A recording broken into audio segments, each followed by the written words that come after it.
ើប្រថ្លៃនោះធ្លាប់ស្រឡាញ់គ្នាបែរធ្វើជាមិនស្គាល់អូនពិបាកទទួលយកការពិតណាជួបបងដងបេះដូងអូនដូចត្រូវគេចាក់មួយដាវឈឺណាស់ប្រថ្លៃអូនចង់តែនិយាយឲ្យបងបានដឹង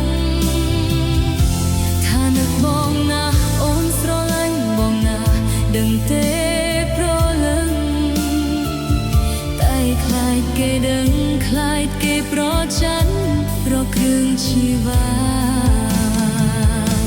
កាន់តែស្រឡាញ់កាន់តែនឹកកាន់តែមិនហ៊ានរំខានប្រថ្លៃ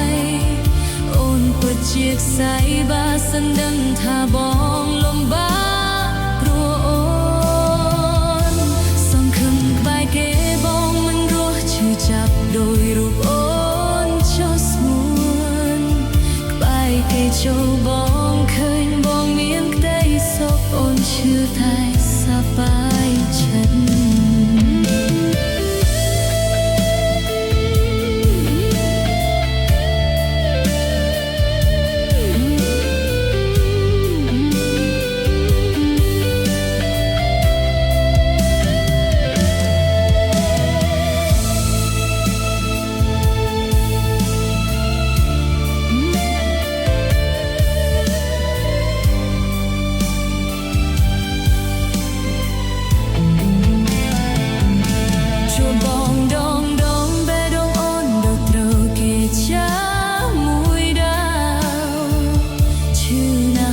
ថ្លៃអូនចង់តែព្រាយឲ្យប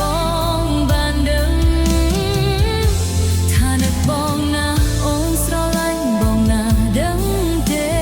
ប្រលឹងតែខ្លាចគេដឹងខ្លាចគេប្រច័ណ្ឌរកគ្រឿងជីវ៉ាកាន់តែស្រឡាញ់កាន់តែនឹកកាន់តែមិនហ៊ានរំខានប្រថ្លៃ